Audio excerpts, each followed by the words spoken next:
Thank you very much. Indeed, as the time is limited, we can't start from the first journey. We will go ahead to sustain drug delivery in glaucoma. Uh, we treat our patients either by drops, laser, SLT, surgery. The majority of our patients using drops for a long time. We prescribing drops, then the patient go to their home to take the drops. Some of them will face some difficulties to take them. Some of them need help. This is the other side of the drops, which we not see in our clinic, but that's what our patients facing in their houses while they are taking the drops or willing to taking their drops. The other thing is the side effect of the drops, hyperemia, panic-tated epithelial erosions, orbit fat, and the long lashes, the pigmentations, all these side effects, we are know how they appear on the patients on topical anti-glaucoma medications. So, as the compliance is one of the challenging for our patients, and side effects also can be a barrier between the preventing patient from continue their drops. So the sustain or delivery sustain can be another option to keep our patients on topical medications. Indeed, the benefits will be they will improve the IOP control by continuous release of the drop inside the eye, and the side effects will be fewer because they will not affect all the surface of the eye to the drops, and the compliance will be better as the patient will reduce the number of the drops which he has to use. The drug delivery systems, there are many types of them. Punctal plugs, maybe by conjunctiva pharynx inserts, contact lenses, intracameral implants, and intraocular lens implants. The only two FDA approved sustained release implants are Dorista and iDose TR. From the punctal plugs, there is the first one is Latanoprost punctal plugs delivery system, LPPPDS. It's inserted in the lower and upper puncta, and the phase 2 clinical trial by Goldberg and Williams found that after 4 weeks of the follow-up after putting the punctums, the plugs in the punctums, the IOP was significantly reduced by 5.7 millimeter, and 87% of the patients didn't report any discomfort. The other one is OTX-TP. It's travoprost loaded punctal plugs, but the phase 3 multicenter trial study show no difference between the placebo and the implant, so the device was discontinued. Conjunctival pharynx inserts. The first one is hematoprost ocular insert. It's inserted into the upper and lower conjunctiva pharynxes, either manually or by scleral depressors after the topical anesthesia installation. In the phase 2 randomized controlled study, compared the hematoprost ocular insert to timolol for 130 patients with either open angle glaucoma or ocular hypertension for 6 months. They reported a significant reduction in the mean IOP in the hematoprost group of 3.2 to 6.4 millimeter compared to 4.2 to 6.2 in the timolol group, which is similar to in the efficacy. The other one is the topical ophthalmic drug delivery devices. It's just a device loaded with any one of anti-glaucoma medications, and it's loaded in the or fixed in the conjunctiva. It is the shape of it and it is the size of it. I think most of us don't have any experience with them, but that's what is now under investigations or under study. Regarding contact lenses, it's amazing idea if it can be applicable on the patients. Two drugs loaded contact lenses are currently under investigations. One is a latanoprost loaded contact lens, and the other one is a preservative-free bimatoprost loaded contact lenses. We have to wait. The study is still on them. We have to wait more to see the efficacy and the side effects, if it's tolerable by the patients or not. Intracameral bimatoprost, Durista, as we mentioned, it's the first one approved by FDA, and the implant is designed to release bimatoprost in a non-pulsatile steady state manner over 90 days period.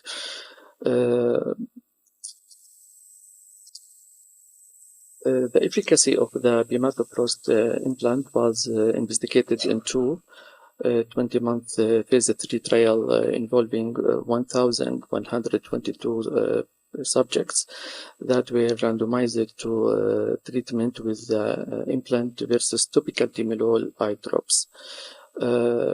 It's applied on day 1, week 16, week 32, and by week 12, a patient randomized to the... Can we open it, please? To the bimatoprost implant achieved that IOP reduction from 24.6 to 17.7, which is very good effect in the IOP reduction. It's about 30%. The Durista implant has shown efficacy in the patient who have previously also underwent glaucoma surgery. About the safety, the bimatoprost implant is contraindicated in patients with active inflammation or infection, in cornea endothelial cell dystrophy, prior corneal transplantation, in the absence or rupture of posterior lens capsule, and with patients with history of hypersensitivity to bimatoprost. Rare side effects happened in 5 to 10% of the patients include foreign body sensation, eye pain, photophobia, dry eye, eye irritation, blurry vision, iritis, headache. Let's suppose a short video. It's not working, just to show how to insert it by Dr. Ahmed Arif on a slit lamp by a needle, injecting it horizontally and ensure that the implant in the anterior chamber.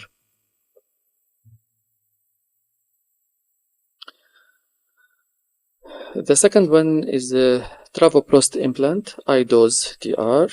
The iDose TR, Travoprost Glucose Corporation. It's comprised of a titanium reservoir, approximately 0.5 millimeter wide and 1.2 millimeter long. It's enclosed within a single dose inserter, designed for a sustained release, deliver free of a preservative travoprost, 75 microgram through a nanoporous ethylene vinyl acetate membrane. Two types, one fast and the second slow. The difference between them is just by the membrane thickness. It is the device inserted on the trabecular meshwork and release travoprost inside the anterior chamber.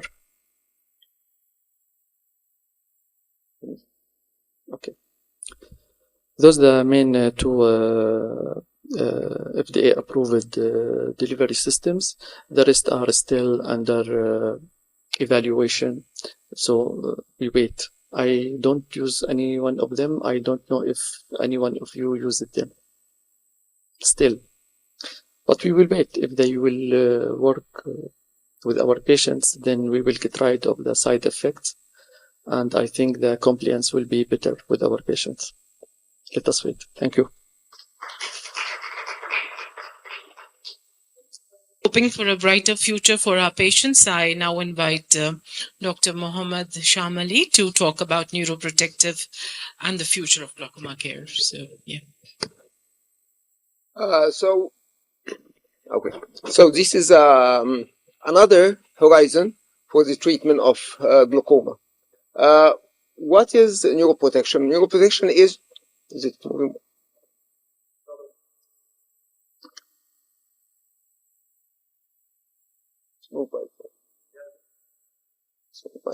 Anyway, neuroprotection is a way to rather than slow down the process of glaucoma. No, it protects regardless to the IOP. And we know that the IOP, yes, we can reduce the IOP, but some cases we know that we are just slowing the progress of vision loss rather than treatment or stabilizing even. So the pathophysiology of the glaucoma usually is to prevent the retinal ganglion cell apoptosis and to stop or to improve the axonal transport and to prevent the excitotoxicity and to protect the mitochondrial function. The villain here is the glutamate. Glutamate is a non-essential positively charged non-essential amino acid, and besides its metabolic function, it acts as a neurotransmitter between the presynaptic and postsynaptic ends of the nerve. And doing this, it uses several mediators like this N-methyl D-aspartate. This is another. And by increasing the concentration of glutamate in the tissue, there will be excess calcium going inside the cell and inside the mitochondria. And this excess calcium will produce oxygen, some active oxygen, and this will damage the cell. So our strategies, or the most common pharmacological studies, is to reduce the glutamate activity, or to reduce the NMDA receptors, or to protect the mitochondria. Second thing is the neuroinflammation. The pressure acts as a neuroinflammation. It promotes the neuroinflammation and promotes the microglial activation, and it hinders the axonal transport. So why is it important? Because IOP reduction by itself most of the time doesn't stop the disease. And we know that we have the low tension glaucoma, that we are reducing the pressure too much, but still the cases are progressing. And there are factors rather than the IOP. We have the vascular dysregulations and the oxidative injuries that can happen to the tissues. And this is a study done to study these consequences of the new protection. We have to just to clarify things to differentiate between the new protection, which protects or stabilize the existing damage, and new enhancement, which let the remaining tissues act better, and neuroregeneration, which acts as to restore the lost neurons. We have several neuroprotectants, some pharmacological and non-pharmacological. Pharmacological is the N-methyl D-aspartate antagonist, which is memantine. The alpha agonist, like the bromidine. We know that bromidine since long time have been promoted as neuroprotection. Calcium blocker, as we said, the calcium concentration, if it increases inside the cells, it disrupts its function. Mitochondrial support. Mitochondria is the energy factor inside the tissues, and antioxidant like ginkgo biloba and CoQ10. So NMDA, it acts as we said, as it's a mediator for the glutamate. So if we stop it, it will make things better, but the results are not that encouraging. Alpha-2 agonists like promethazine, we know that in low pressure glaucoma also it reduces the pressure, not that good, but still it has a neuroprotective role by regulating the anti and pro-apoptotic proteins. It regulates the neurotrophic factors, which is brain-derived neurotrophic factors, and the FG factor. Another pharmacological thing is the acetylcholine, which enhances the membrane phospholipids and increases the dopaminergic transmission and improves the multifocal ERG and improve the visual field indices and support neuronal metabolism function recovery. Another pharmacological material is the nicotinamide, nicotinamide and nicotinamide adenine dinucleotide plus, which restores the mitochondrial NAD. And in animal model, it showed a completer retinal ganglion cell rescue. And in early human trials, it improved the ERG. This is one study that showed the results. Ginkgo biloba and CoQ10 is an antioxidant, and actually it improves, and we know that improves the memory, and most probably it improves the function of the nerves. The calcium blocker, as we said, reducing the calcium inside the cells will improve the function. And this is in animal study that showed that pre-glaucoma, the calcium is more in the tissues, protecting the mitochondria by antioxidants. It reduces the oxidative distress and reduces reactive oxygen species. The cannabinoid, of course, it's nice for the people, but actually it improves the glaucoma by improving the circulation and modulate the glutamate release. Can we just put 2 more minutes, please? This is another non-pharmacological trial is done by the glaucoma group in Los Angeles, San Francisco. And it acts as an electrical neurotransmitter, neurostimulator, and it shows to halt the vision loss, and it can even reverse the damage. And this is how it's done. And in a trial, they did this test versus the regular one. It's 10 days in a row for 60 minutes, and they showed that the eyes treated with this thing improved the visual field improved in 24% compared to the non-treated individuals. And of course, the lifestyle is an important thing. Exercising, maintaining healthy diet, cutting the caffeine, stress management, and avoid smoking and using the medication regularly. We know that improving the body circulations improves the circulation all the body, and including the optic nerve as well, optic nerve circulation. Gene and stem cell therapy is another horizon, and we have several kinds. For the time's sake, I will not mention all of them, but it's a good horizon. And actually, this is what we promise the patient when they come with an end stage and with ASCO any hope. We call them that the gene therapy. Actually, gene therapy is doing very good now, and I think in the future, maybe within 5 years, we'll have this it will have a big role in our practice.